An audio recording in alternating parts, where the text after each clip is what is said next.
बालकों, कैसे हो आप लोग। मैं आपका अपना अबे भाई आप लोगों का फिर से स्वागत करता हूं आपके अपने YouTube channel AR tutors point पर। हाँ, तो जल्दी से आप सभी वापस से अपना फोन DND मोड पे लगा दीजिए जैसे हमने लास्ट क्लास में करा था। और अगर रजाई कंबल में बैठे हो तो वहां से जल्दी से बाहर आ जाओ, अपने डेस्क पे आ जाओ और फिर हम पढ़ाई स्टार्ट करते हैं। तो आज की क्लास हमारी शुरू होगी जो हमने लास्ट टॉपिक छोड़ा था वहीं से। हमने लास्ट क्लास में क्या चीजें देखी, हमने पार्टनरशिप का मतलब समझा, हमने पार्टनरशिप में क्या क्या होते हैं कि कलेक्टिवली उनको हम पार्टनरशिप फर्म कहते हैं, इंडिविजुअली हम उनको पार्टनर्स कहते हैं, ये सारे कंसेप्ट समझे। हमने देखा एक पार्टनर की लायबिलिटी क्या होती है, पार्टनरशिप का नेचर कैसा होता है, अगर पार्टनरशिप डीड नहीं है तो उसमें क्या क्या प्रोविजंस होते हैं, ये सारी चीजें हमने अपनी लास्ट क्लास में अच्छे से समझ ली है। तो जिस बच्चे ने लास्ट क्लास नहीं अटेंड करी है, लास्ट लेक्चर नहीं देखा है, वो पहले तो जल्दी से जाओ और लास्ट लेक्चर देख के आ जाओ। तो आज की क्लास हम वहीं से स्टार्ट करते हैं जहां हमने छोड़ा था। उस क्वेश्चन को हम एक बार कंप्लीट करते हैं जो मैंने आप लोगों को होमवर्क दिया था। तो स्टार्ट करते हैं। तो हमारा क्वेश्चन क्या है, following differences have arisen among A, B and C, state who is correct in each case. तो यहाँ पे तीन पार्टनर्स की बात हुई, ए, बी एंड सी की, उनके बीच में कुछ डिफरेंसेस आ गए हैं, कुछ बातचीत हो गई है, तो उसी चीज के लिए हमें थोड़ी सी हेल्प करनी है। तो देखते हैं क्या कहा।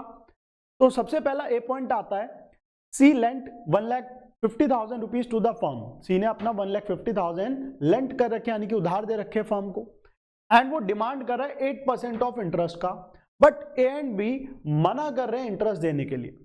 तो यहां पर हमारा कौन सही है, तो अगर देखा जाए ना तो यहां ए सही है, ना बी सही है, ना ही सी सही है। सी ने उधार दिया फर्म को और वो 8% का इंटरेस्ट मांग रहा है, तो 8% इंटरेस्ट उसे नहीं मिलेगा। ए, सी मना कर रहे हैं लेकिन उसे इंटरेस्ट मिलेगा कितना, 6% पर एनम। तो सी ने इंटरेस्ट ज्यादा मांगा तो सी भी गलत, और ए और बी तो इंटरेस्ट देने के लिए ही मना कर रहे हैं तो वो भी गलत। अगर हमारी डीड नहीं होती है तो इंटरेस्ट ऑन पार्टनर्स लोन कितना होता है, 6% पर एनम होता है। सेकंड केस पे हम देखते हैं, B and C want to admit D, B and C चाहते हैं डी को एडमिट करना, बट ए ऑब्जेक्ट कर रहा है, ए मना कर रहा है कि नहीं मैं नहीं चाहता डी एडमिट हो। तो क्या वो एडमिट हो सकता है, बिल्कुल नहीं हो सकता, क्योंकि हमने क्या पढ़ा है, अपना नया पार्टनर तभी एडमिट होगा जब सारे पार्टनर्स एग्री करेंगे। मेजोरिटी से मतलब नहीं है, सारे एग्री करने चाहिए, एंड यहां पे कौन एग्री कर रहा है, सिर्फ बीएनसी, ए मना कर रहा है, तो डी वॉन्ट बी एडमिटेड। अगला question, A used 40,000 rupees belonging to the firm. A ने 40,000 रुपए फर्म के यूज कर लिए and earned a profit of rupees 4,000, और उन 40,000 रुपए को यूज करते हुए उसने 4,000 रुपए की कमाई भी कर ली। अब बी और सी चाहते हैं, B and C insist that the amount should belong to the firm. तो क्या बी और सी राइट है, वो बिल्कुल सही है। कोई भी प्रॉफिट जो फर्म के नाम से या फर्म के पैसों से कमाया जाता है, उस प्रॉफिट पर फर्म का अधिकार होता है, किसी इंडिविजुअल पार्टनर का नहीं होता। तो यहां पर फर्म के पास ए को पूरे 44,000 रुपीज लौटाने पड़ेंगे। 40,000 जो फर्म के हैं वो तो लौटाएगा ही लौटाएगा, 4,000 रुपए का जो उसने एडिशनल प्रॉफिट अर्न करा है वो भी उसे लौटाना पड़ेगा। आगे बढ़ते हैं हम। तो केस नंबर डी आता है, A and B wants to purchase goods from Star Limited. A and B चाहते हैं स्टार लिमिटेड से सामान खरीदना, बट सी मना करता है। तो क्या यहां पर भी सी सही है, सी अगर मना कर रहा है तो सामान नहीं लिया जाएगा, तो बिल्कुल गलत। सी के मना करने से कोई फर्क नहीं पड़ता, सामान स्टार लिमिटेड से लिया जा सकता है।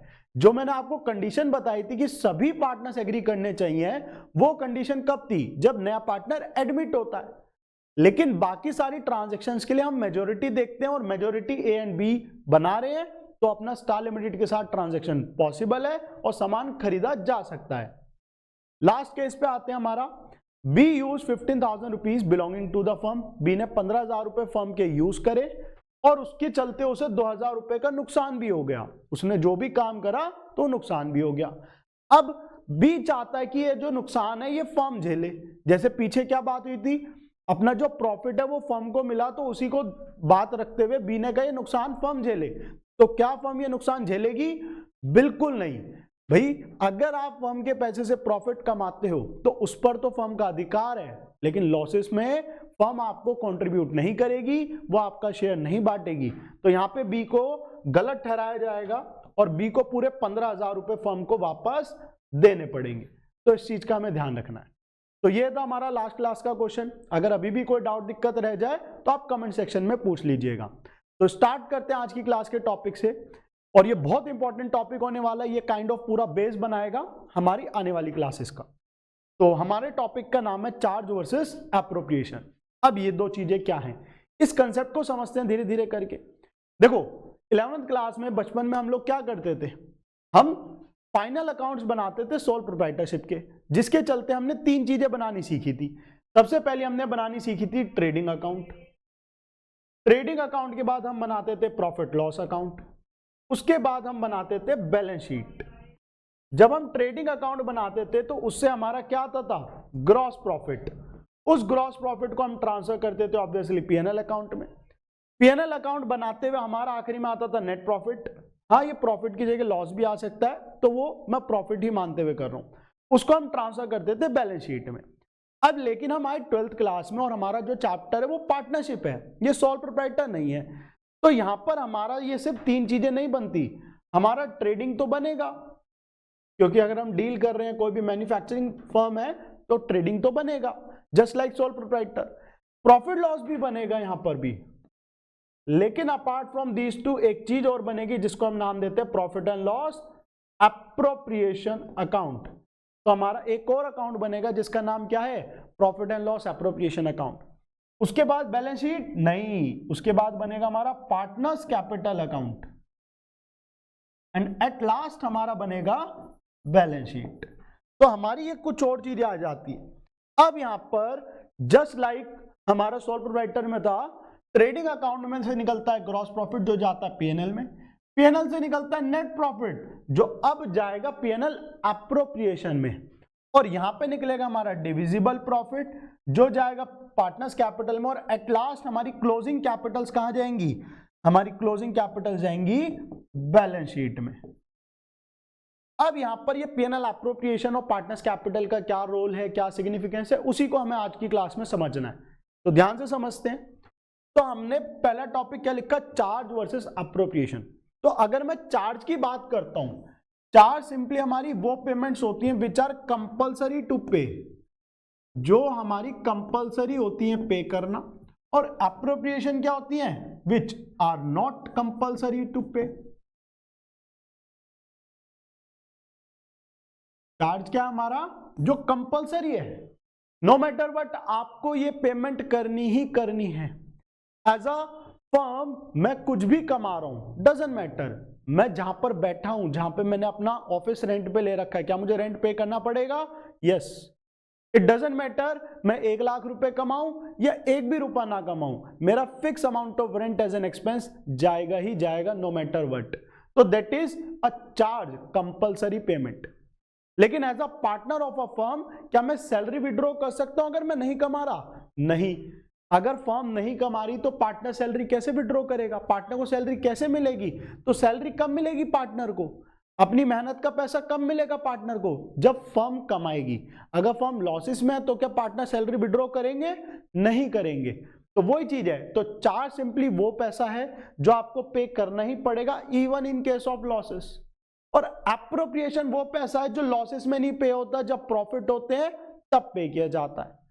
चार्ज का पैसा बेसिकली हम आउटसाइडर्स को देते हैं अगर मैं मोटे तौर पे बात करूं, और एप्रोप्रिएशन का पैसा जनरली बिलोंग करता है पार्टनर से। जनरली किससे बिलोंग करता है, पार्टनर से। जैसे पार्टनर की यहां पे आती है सैलरी, पार्टनर का यहां पे आता है कमीशन, पार्टनर का ही यहां पे आता है इंटरेस्ट ऑन कैपिटल। इसी को अभी हमें आज की क्लास में डेप्थ में समझना है। तो ये सारी चीजें हमारी एप्रोप्रिएशन का पार्ट है। तो बेसिक डिफरेंस क्या है, चार्ज वो चीजें हैं जो हर वक्त पे होगी ही होगी, मैं अच्छा कमा रहा हूं, नहीं कमा रहा हूं, कम कमा रहा हूं, ज्यादा कमा रहा हूं, डजंट मैटर, ये हमारा पे होगा ही होगा। एप्रोप्रिएशन तब पे होगा अगर मेरी कमाई इनफ है, अगर मैं कम कमा रहा हूं तो कम पे होगा, पूरा कमा रहा हूं तो पूरा पे होगा, और नहीं कमा रहा तो पे नहीं किया जाएगा। तो उन चीजों को हम एप्रोप्रिएशन कहते हैं। अब सोल प्रोप्राइटर में ये कंसेप्ट की हमें जरूरत नहीं थी, क्योंकि जो बचा खुचा होता था वो एक अकेला मालिक लेता था, पर यहां पे तो मल्टीपल पार्टनर्स है, तो इसलिए हमने इन चीजों को बांटा, और इसलिए हमने पार्टनर्स कैपिटल अकाउंट बनाया ताकि उन मल्टीपल पार्टनर्स को हम प्रॉपर्ली चीजें प्रोवाइड कर सकें, बैलेंस शीट में ना देकर अलग से हम उनका कैपिटल अकाउंट बनाते हैं। आई होप यहां तक क्लियर है। अब इसी चीज को आगे और समझते हैं कि ये जो चार्ज अप्रोप्रिएशन है इसमें क्या रहता है। अच्छा थोड़ा सा ध्यान देना, जो चार्ज वाली चीज है वो आप 11th क्लास में पढ़ चुके हो, वो आप दोबारा बनाने के लिए नहीं आएंगे एज सच। यानी कि हमें ट्रेडिंग और प्रॉफिट लॉस नहीं बनाना, हमें बनाना है PNL appropriation, partners capital and balance sheet. तो उसी पे ध्यान देते हैं। तो हमारा टॉपिक आया सबसे पहला पीएनएल अप्रोप्रिएशन अकाउंट, जहां पे हम अप्रोप्रिएशंस रिकॉर्ड करेंगे ऑब्वियसली। तो जस्ट लाइक पीएनएल, ये भी एक नॉमिनल अकाउंट है और ये पीएनएल की ही एक्सटेंशन है, पीएनएल का ही बढ़ा हुआ रूप है। प्रॉफिट लॉस में बस आउटसाइडर्स को पेमेंट हो रही है, यहाँ पार्टनर्स की पेमेंट हो रही है, ये फर्क है। अब ये कुछ जरूरी बातें हैं जिसका हमें ध्यान रखना है। जब हम पीएनएल अप्रोप्रिएशन बनाएंगे तो हमें चार्जेस को पहले ट्रीट करना है, और अप्रोप्रिएशन अगर ट्रीट हो रखी है गलती से तो उसको हमें क्या करना है, रिवर्स करना है। इसका क्या मतलब है, एक मिनट रुक जाइए, थोड़ा सा और क्लियर कर देते हैं अभी। तो पीएनएल अप्रोप्रिएशन दिखता कैसे, एक बार जल्दी से वो देखते हैं, फिर समझते हैं इन दो स्टेटमेंट्स को वापस से। तो ये हमारा profit and loss appropriation account है, छोटा सा प्यारा सा अकाउंट, इसके अंदर और कुछ आता ही नहीं, यही आता है। मोटे मोटे तौर पे हमारी यही सारी चीजें आएंगी, इसमें कम हो सकता है, ज्यादा नहीं होता नॉर्मली। तो अभी हमने क्या देखा, हम बनाते हैं trading account, profit loss account, फिर बनता है पीएनएल अप्रोप्रिएशन। और पीएनएल में क्या निकलता था, नेट प्रॉफिट। तो सबसे पहली चीज यहां पर ट्रांसफर क्या होगी, नेट प्रॉफिट। तो ये आ गया हमारा नेट प्रॉफिट पीएनएल अकाउंट से। उसके बाद मैं पार्टनर्स को चीजें दे दूंगा कि भाई फर्म ने इतना कमाया, फर्म ने कमाए 2 लाख रुपए, 10 लाख रुपए। तो फर्म ने जो 10 लाख रुपए कमाए उसके अंदर से फर्म ने क्या करा, इंटरेस्ट ऑन कैपिटल दे दिया। किसको दिया, ऑब्वियसली पार्टनर्स को दिया। तो फर्म ने ए को एंड बी को, अगर 2 पार्टनर्स है उन दोनों को इंटरेस्ट दे दिया कि भाई तूने कैपिटल लगाई, पैसा दिया, ले पकड़ इंटरेस्ट। अच्छा तेरी सैलरी बनती है बी, ये ले सैलरी। ए तेरा कमीशन बनता है, ये ले कमीशन। जो जो जिसका जो पैसा बनता है सब उठा के दे दो। अच्छा फर्म ने सोचा यार कमाई हो रही है अच्छी खासी, थोड़ा सा पैसा बचा लेते हैं, रिजर्व कर लेते हैं, तो ये हमारा रिजर्व आ गया। ये सारी चीजें आती हैं। लेकिन सिर्फ फर्म देती नहीं है, फर्म लेती भी है। क्या, इंटरेस्ट ऑन ड्रॉइंग। और अभी हमने पढ़ा पीएनएल अप्रोप्रिएशन है नॉमिनल अकाउंट, तो debit all expense and losses, सारे खर्चे हमने किस साइड लिख दिए, डेबिट साइड। फर्म के लिए खर्चा है, फर्म ने अगर इंटरेस्ट दिया पार्टनर को, फर्म की जेब से पैसा चला गया। फर्म ने सैलरी दी, फर्म की जेब से पैसा गया। कमीशन दिया, पैसा गया। रिजर्व से प्रॉफिट कम और अगेन पैसा जा रहा है, इसलिए डेबिट साइड। लेकिन पार्टनर ने ड्रॉइंग्स करी, उस पर फर्म ने इंटरेस्ट चार्ज करा, तो ये तो हो गई फर्म की कमाई। तो फर्म की कमाई हो गई, तो ये किस साइड आ गया, interest on drawing, credit side. Obviously A and B दोनों का आ जाएगा, एक ने करा है तो एक का आएगा, जरूरी नहीं है दोनों आए। ठीक है, तो ये हमारा पूरा केस रहता है। अच्छा जैसे ट्रेडिंग अकाउंट बनाते थे, सब कुछ सॉल्व करते थे, आखिरी में निकलता था ग्रॉस प्रॉफिट। पीएनएल बनाते थे, निकलता था नेट प्रॉफिट। तो पीएनएल अप्रोप्रिएशन बना के क्या निकलेगा, डिविजिबल प्रॉफिट, या इसको प्यार से डिस्ट्रीब्यूटेबल प्रॉफिट भी कहा जा सकता है। तो हमारा एट लास्ट क्या निकलता है, डिविजिबल या डिस्ट्रीब्यूटेबल प्रॉफिट, जो एट द एंड पार्टनर्स के बीच बढ़ जाएगा। यानी कि पार्टनर्स को हम सीधा प्रॉफिट्स नहीं बांटते, हमने एज अ फर्म अगर पार्टनर से कोई कमिटमेंट करी कि यार ए तू मेहनत करता है, तू अपना हार्डवर्क कर रहा है, तू एक्टिव पार्टनर है, चल तेरी सैलरी। अच्छा भी तेरे कॉन्टेक्ट से सामान बिक रहा है, तेरा कमीशन। अच्छा तुम दोनों ने पैसा लगाया, तुम दोनों का इंटरेस्ट ऑन कैपिटल। तो हम ये सारी चीजें जब ट्रीट कर देते हैं और एट द एंड जो हमारे पे पैसा बचता है उसको हम जो बांटते हैं, उसी को हम कहते हैं डिविजिबल या डिस्ट्रीब्यूटेबल प्रॉफिट। ये हमारा सिंपल सा कंसेप्ट है। आई होप यहां तक सब चीजें क्लियर है। अब पीछे जो 2 स्टेटमेंट लिखी थी उन्हीं को दोबारा से समझते हैं। तो सबसे पहली statement, firstly charges are treated if they haven't been treated, if they haven't be treated yet. सबसे पहले हम किसको ट्रीट करेंगे, चार्जेस को। इसका क्या मतलब, लेट्स से क्वेश्चन ने हमें प्रॉफिट दे दिया। क्वेश्चन कहता कि हमारा जो प्रॉफिट है वो 1 लाख रुपए है। मैंने कहा ठीक है। और क्वेश्चन बाद में कहता है यार हमें ना एक सैलरी देना भूल गए। किसको, अपने वर्कर्स को, एम्प्लॉइज को। पार्टनर की बात नहीं हो रही, हम अपने एम्प्लॉय की जो सैलरी वो लिखना भूल गए। तो जो सैलरी है वो क्या है, चार्ज है। अब या तो मैं पहले पीएनएल अकाउंट बनाऊं, अपनी गलती को सुधारूं, सही नेट प्रॉफिट निकालूं, फिर जाके लिखूं। लेकिन इतनी मेहनत कौन करे, और इतनी मेहनत करने का कोई लॉजिक भी नहीं है। सिंपली आपको पता है क्या अलाउड है, आप पीएनएल अकाउंट लिखो, ब्रैकेट में 1 लाख रुपए लिखो, कह दो 10,000 की सैलरी माइनस। ट्रीट करना भूल गए, अब ट्रीट कर दो। तो अब कितनी रह गई मेरी प्रॉफिट, 90,000, क्योंकि उससे सैलरी से हमारा क्या हो गया, प्रॉफिट रिड्यूस हो गया। तो वही चीज लिखी है, अगर कोई चार्ज वाली अमाउंट है जिसको मैं ट्रीट करना भूल गया, अगर कोई है जिसको मैं ट्रीट करना भूल गया, हैवंट बीन ट्रीटेड येट, तो पहले मैं उसको ही ट्रीट करूंगा, पहले उसको ही सॉल्व करूंगा, मैं क्वेश्चन सॉल्व नहीं करूंगा। तो मैंने अपना क्या करा, अपना पीएनएल अकाउंट सही कर दिया, नहीं तो मैं लाख रुपए लिख देता। तो लाख रुपए में से मैंने क्या हटा दिए, पहले 10,000 रुपए। ये कंसेप्ट है सिंपल सा। अब दूसरी स्टेटमेंट क्या कह रही है, लेकिन अगर क्वेश्चन बोल दे, देखो क्वेश्चन भगवान होता है, मैं हमेशा बोलता आया हूं क्वेश्चन भगवान है, उसके आगे किसी की नहीं चलती, जो क्वेश्चन ने कह दिया वही सत्य है। तो क्वेश्चन अगर कहता कोई एप्रोप्रिएशन हमने ट्रीट कर रखी ऑलरेडी, कोई एप्रोप्रिएशन को ऑलरेडी हमने गलती से ट्रीट कर दिया, तो उसे भैया रिवर्स मार दो। मतलब ये क्वेश्चन ने कहा कि जो हमारा प्रॉफिट है वो आफ्टर डेबिटिंग पार्टनर सैलरी है, यानी कि जो प्रॉफिट है उसमें सैलरी डेबिट हो रखी है। डेबिट माने माइनस हो रखी है, क्योंकि डेबिट तो खर्चा हो रहा है। तो अगर मेरा प्रॉफिट में से सैलरी, पार्टनर की सैलरी डेबिटेड हो रखी है, तो उसे रिवर्स मारो भाई। माइनस कैसे कर दी, फिर मैं इधर कहां दिखा पाऊंगा, 2 बार थोड़ी दिखाना है।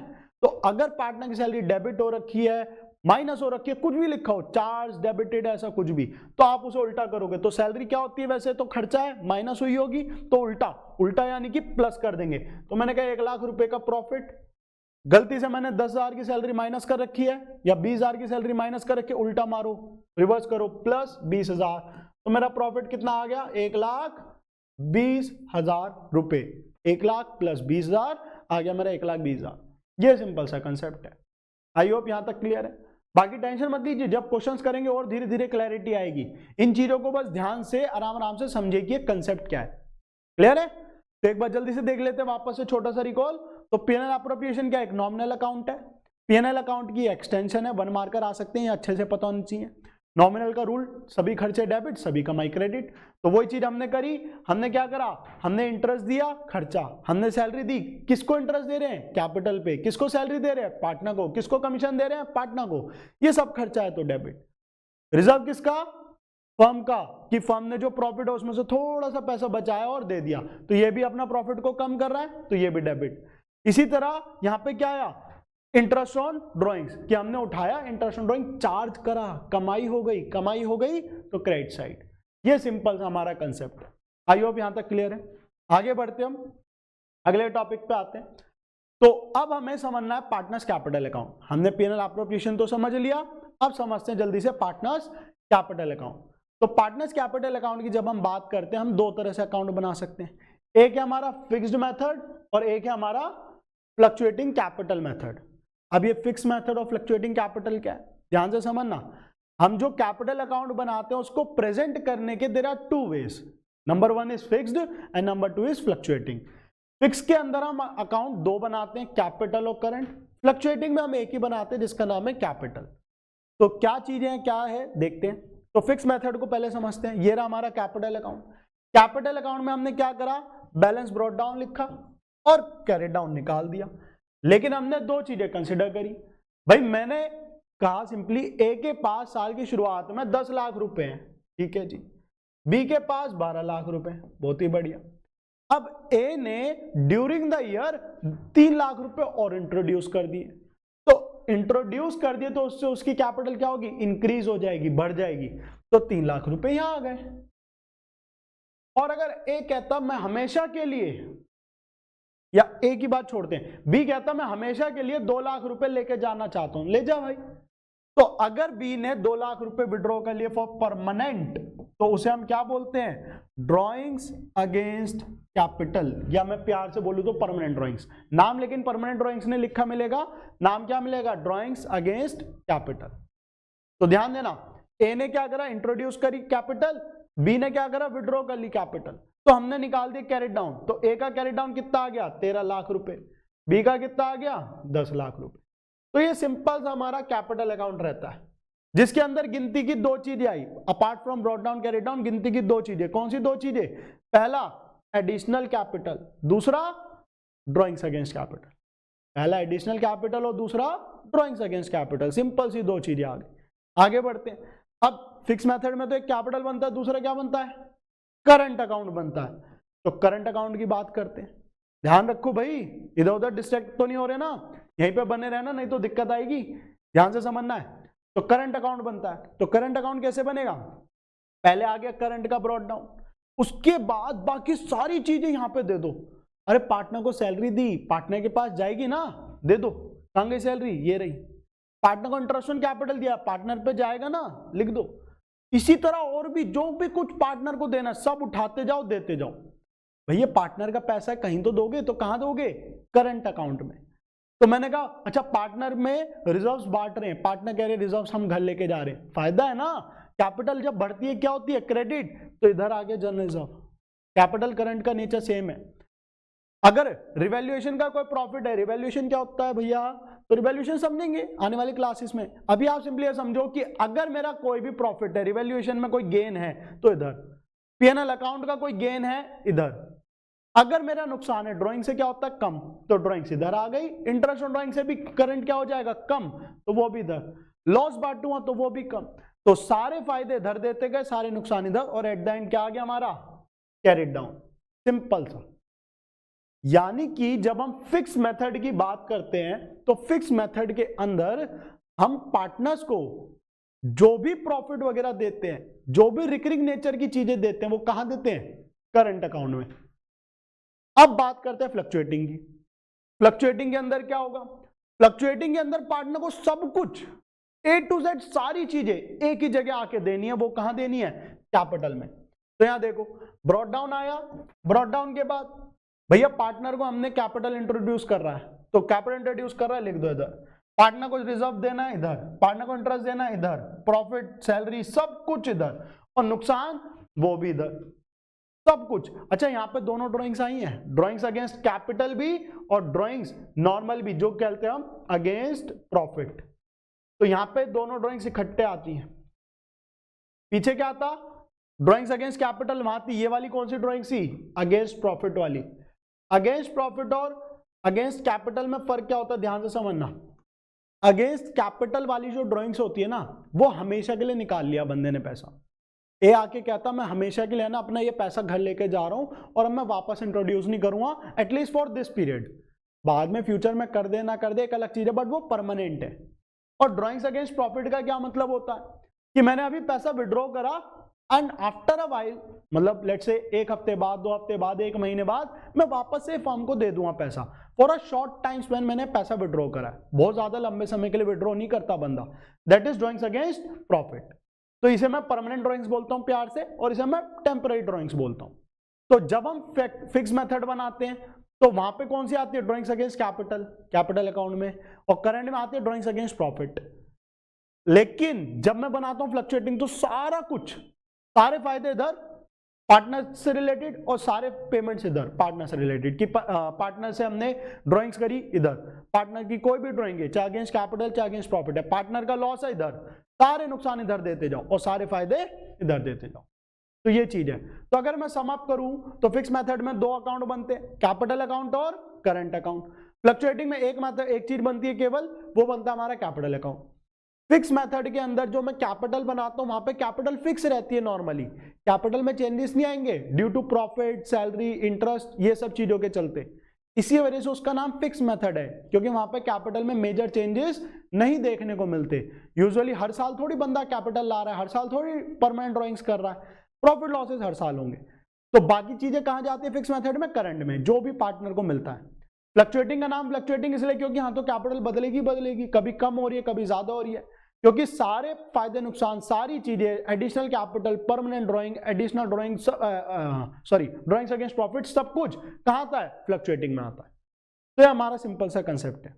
अब इसी से रिलेटेड कुछ 2 जरूरी बातें वो जल्दी से देखते हैं। तो पहला, फिक्स मेथड के अंदर कैपिटल अकाउंट का जो बैलेंस है वो क्रेडिट भी हो सकता है, नील भी हो सकता है। क्या कोई पार्टनर कैपिटल ना लाए या ना के बराबर लाए, पॉसिबल है? हाँ पॉसिबल तो है, देयर आर चांसेस, ठीक है। और क्रेडिट बैलेंस मतलब पॉजिटिव बैलेंस, कैपिटल में क्रेडिट मतलब पॉजिटिव, तो पॉजिटिव बैलेंस भी हो सकता है, जीरो भी हो सकता है। करंट अकाउंट की बात करूं तो करंट तो पॉजिटिव भी हो सकता है, नेगेटिव भी हो सकता है, या नील भी हो सकता है कि कोई बैलेंस ही नहीं है।